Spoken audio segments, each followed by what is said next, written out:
Good whenever this is. Like, subscribe, not legal advice. It is after my hearing today in my fidelity arbitration involving MMTLP. So I said I would come on afterwards and describe the first hearing, and that which I shall do. But of course, before I do that, by the way, like, subscribe, share with your animals, please, and plants and other inanimate objects, because I found that inanimate objects get me the best. Anyway, why did the egg always hide?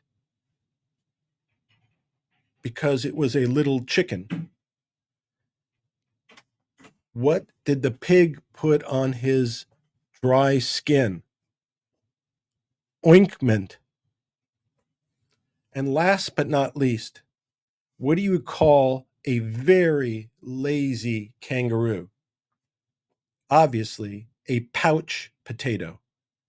Anyway, so today was the first actual hearing of the arbitration. It ended up being a scheduling hearing. I attended, it was done by Zoom. So this is after we had I filed a complaint, an amended complaint. I filed a bunch of motions for discovery. Fidelity filed an answer. We were supposed to have one initial hearing that didn't occur because of an arbiter. We went today, despite my objection. So I have a standing objection to the arbiters, but today was a scheduling hearing.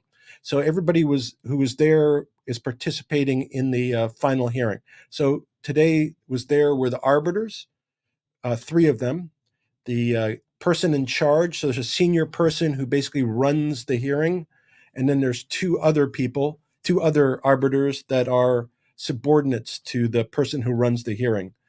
The gentleman, I think, the chairman, let's say, of the hearing, I would say he was in his early 70s. And the other two gentlemen, I would say either mid 50s, late 50s, or 60s. Um, they all apparently had experience in arbitration. So they were there. Counsel for Fidelity was there, and the administrator from Finra was there, at least to initiate the conference. We did it by video, as I said, although theoretically it can be done by in person, and it'll make more sense when I say that a little bit later. So the chairman conducted the hearing. The hearing lasted an hour and 10 minutes. I did it from my office very comfortably.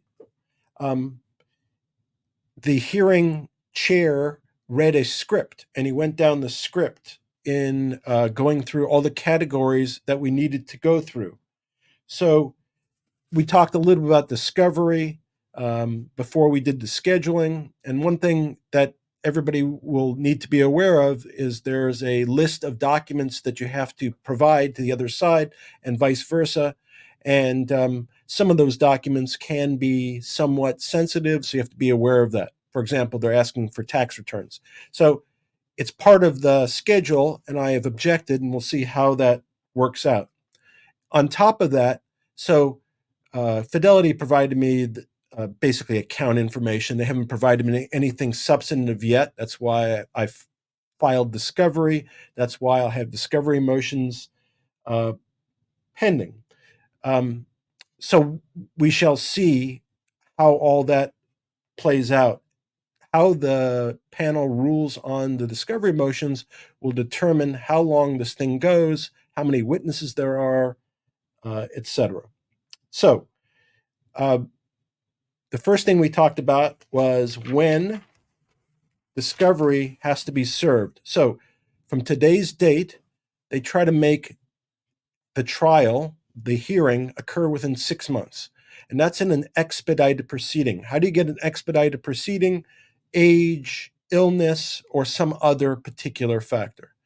Also, with regard to arbitrations, as I indicated, if you go for an arbitration, and unfortunately it didn't apply to me, but you can seek a fee waiver. So, in other words, the costs of the arbitration, if you qualify, would be borne by the other side. So, that's something you should seek.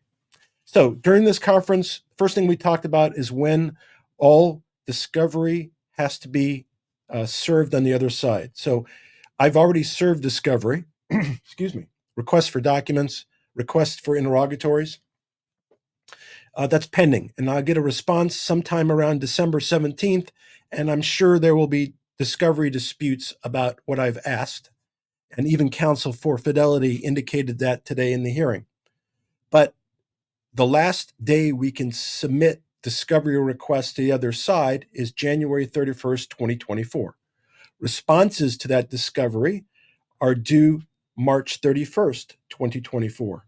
We'll have a conference, a pre-hearing discovery conference to go over any issues relating to that discovery that's been requested and has either been responded to or not responded to, April 30th, 2024. And our trial arbitration will start June 17th, 2024. It'll go for 4 days that week. And then depending upon how much more time we might need, we'll add additional time. It's scheduled for an in-person hearing, although it could be video also. And counsel has indicated that he will be calling witnesses from Fidelity from Boston, although he didn't say that directly, but he implied it. And then at the same time, at the close of the proceedings, we'll also be doing closing arguments. We will, 20 days before the hearing date of June 17th, we'll also exchange exhibits. And ultimately, when the hearing occurs, it'll either be, although it's scheduled in person, it will either be done video or in person. And if it's done video, then hard copies of the exhibits are delivered to each of the arbiters and Finra. And the witnesses, if they're called, see the exhibits on the screen. If it's in person, then that changes how it's done, because then the witnesses would be given the exhibits directly. We'll have to see how discovery plays out in this respect. I said that I can't tell how long it's going to take to do the trial. I can't tell the order and timing until I decide how the arbiters rule on my discovery motions. And then we had a discussion about it, that they can rule on the discovery motions without a hearing. And I said, I understand that, but just to be upfront, if you rule against me on a discovery motion that I think is material, I'm going to file a motion for reconsideration, which is going to force you to have a hearing on it anyway. So I threw that out, and that's how it's standing. I would say the proceeding was very cordial. There were no fights or disputes that occurred in this particular conference. These gentlemen are not attorneys, so it's important and not to alienate them. They will be monitoring discovery, and so it's going to be interesting how this plays out. I indicated the one throwaway line is, I don't think the panel's ever handled a U3 halt, so this will be a unique experience for them. I did that obviously for various reasons. One, to make this a more significant matter as it is, and two, I wanted them to think about what a U3 halt is and the extraordinary circumstances. So the panel is going to be reviewing, in the meantime, the various discovery motions and other motions I have filed. And I think there are some oppositions and other that Finra has filed. They will see whether we need to have hearings on that, and they'll see what my objections are as to that. And finally, as to the production of documents, and I don't think I touched this, but if I did, I'm repeating myself, but so be it. As to the production of documents, so Finra, per that, when I said there's a list of document categories that you have to respond to, and we're in a meet and confer point at this point. So in other words, opposing counsel is demanding that I produce certain information that I've objected to. So in that discussion, they've also propounded or drafted a proposed protective order. So what that is they can produce certain documents they claim to be confidential, subject to a confidentiality and protective order. And I could not disclose that document subject to the risk. Now, just because they claim a document is confidential doesn't make it confidential when we get to trial.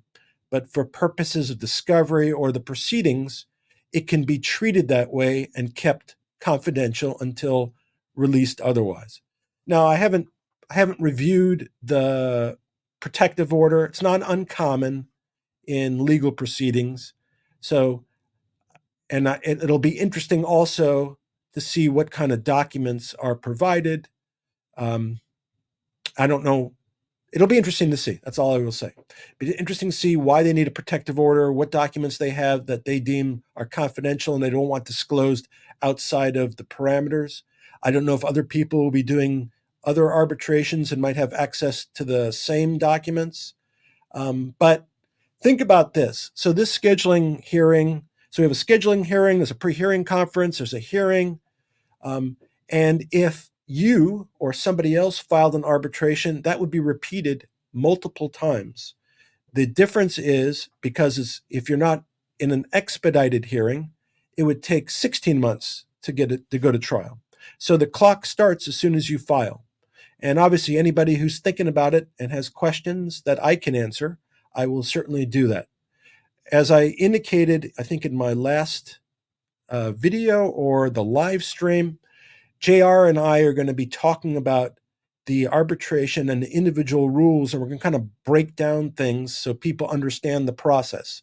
And obviously, each step of the way, as this arbitration goes on, I will describe it to the community. I am not going to be posting documents because technically I'm not supposed to, but I can talk about the proceedings. Lastly, to the extent anybody has documentation or information that they think would be useful against Fidelity in the Mmtlp matter, please forward it to me. If you have something that you think is worthwhile, I'm happy to take a look at it. I would be glad to use it if people have additional documentation, but I'm looking specifically at Fidelity. So it involves other brokerages. Unless it would generally apply to all brokerages, I'd not be interested. But if you have something, if you have a Fidelity account and you have some information that you think would be worthwhile, please forward it to me. You have my DM. I'd appreciate it. And again, I'll keep on reporting as we go. Be well. If people have questions, please put them in the comments and I will address the questions to the extent I can. Again, today was just a scheduling conference. The next real step will be related to the outstanding discovery motions, et cetera, and the protective order. And again, I'll keep you apprised of all of it as it goes. Everybody be well, take care. And again, throw me any questions you have. Happy to answer whatever I can.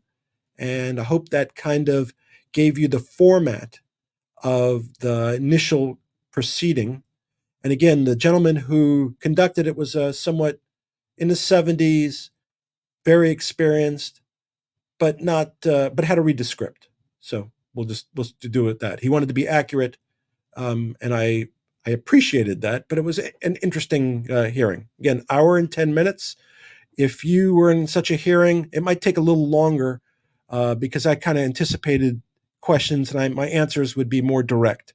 So if you were doing a scheduling conference and you had no experience, I would expect it to take 90 minutes, maybe more, just to kind of give an idea. But it's very low key, not high pressure, and especially with a non-lawyer, the chairperson should be looking out for you in some degree in terms of scheduling and those issues. Anyway, hope that helps. Again, any comments, send them to me. Be well, take care.